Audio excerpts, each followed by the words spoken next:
Ladies and gentlemen, please welcome Ms. Jacqueline Sanchez.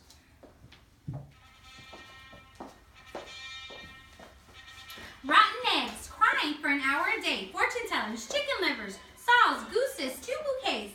Can you believe these are all wedding traditions from all around the world? With wedding season quickly approaching, I would like to give you a closer look into what traditions and weddings look like all around the globe. What we consider to be traditional when it comes to weddings may be completely changed as we travel to different regions. In every culture, you will find something interesting, different ways to say I do, and definitely something new. As for me, having celebrated my nuptials just a couple of months back, I would have considered that my wedding was pretty traditional in the Christian faith in the Mexican and Latin American culture. I will tell you all about this a little bit later on. Through the Knot.com, which is the country's leading wedding website, CBS, the Huffington Post, National Geographic, and many other places, I discovered a whole new world of traditions that existed. Let's travel a bit, and first stop will be in China. Afterwards, let's crash a wedding in Germany. Lastly, let's tour a wedding in Scotland, Italy, and France. A wedding can be a tradition that was passed from generation to generation, or one that you created on your own. But I can guarantee you that today you will learn something new. A new tradition, that is. Webster's Dictionary states that traditions are inherited, established, or customary patterns of thought, action, or behavior as religious practices or social customs. Diana Warner states that the essence of every wedding is the recitation of vows. But how many different ways is there to say I do? I do, lo prometo, devo fazer, je ne, ja, ik, wheat, nu, and the list is simply endless. Along with the special vows are the special traditions each culture celebrates. Societies, cultures, families, churches, religions, and individuals shape the customs and traditions that many of us hold dear to our heart and celebrate. Weddings being one of the most celebrated traditions worldwide, and can you believe that here in the United States in 2014, there were 2,140,272 couples that were married for the first time. Many of us could say that we were part of those wedding celebrations. As I think back on the most amazing day of my life, I think about all the traditions that I grew up that I reenacted on that day. We had a Christian ceremony that was led by my sister-in-law and my brother. They were the officiants. It was traditional in the Christian faith, but with a little bit of our own spin. Many of the Latin American and Mexico traditions also celebrate with the lasso, which we have here. One side goes over the bride, one side goes over the groom.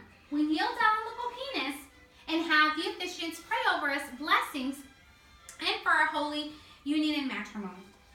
We also have the aras, which are coins that signify wealth and prosperity. In customary Mexican traditions, they also have weddings where the bride, depending on what region she's from, wears dresses that are made out of different materials. Not your typical U.S. dresses over here, but they're a little bit different. But one thing we all have in common is that everybody wears veils. And also in the Mexican tradition, wedding cakes are made of nuts, dried fruit, and rum. Lots of it. I did not have any of the above, but I did have the mariachis, which are customary along with big celebrations. We now are traveling to Germany, where kindergartners seem to like to dress up and reenact a wedding as they receive the ending of the winter.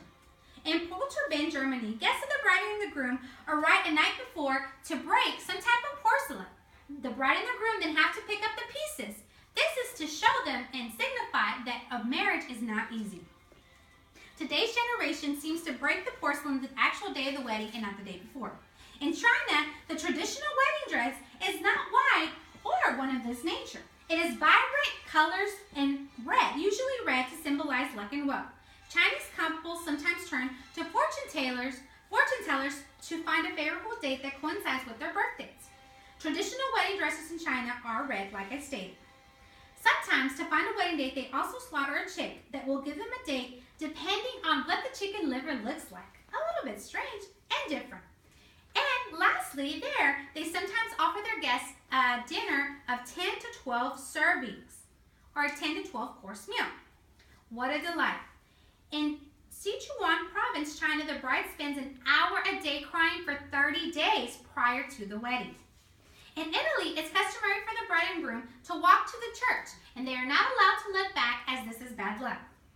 Regional Italian folklore states that couples should not get married on Friday or Tuesday because that would bring bad luck. Interestingly enough, Day is saved for the widows that are marrying for the second, third, fourth, or fifth time. Traditions vary from region to region. My last and final discovery, which I consider to be the most interesting and disgusting, is in Scotland. The bride and the groom are completely covered by disgusting substances such as spoiled milk, rotten eggs, fish sauce, spoiled curry, flour, and any horrible thing that the guests can think of as a pre-wedding tradition. I think I might just have to pass on that one. Traditions vary from religion and from region to region, but they are all customary and special to the individuals who partake in them. Each act has a special significance, if not for us, but for the couple. As we research, we discover how different and alike we truly can be. As Corin Artson stated, many of us create new wedding traditions of our own that will be passed on from generation to generation. Regardless of our backgrounds or customs, these elaborate wedding celebrations are all unique and special in every way. You now are a little bit more wedding savvy from continents all around the world.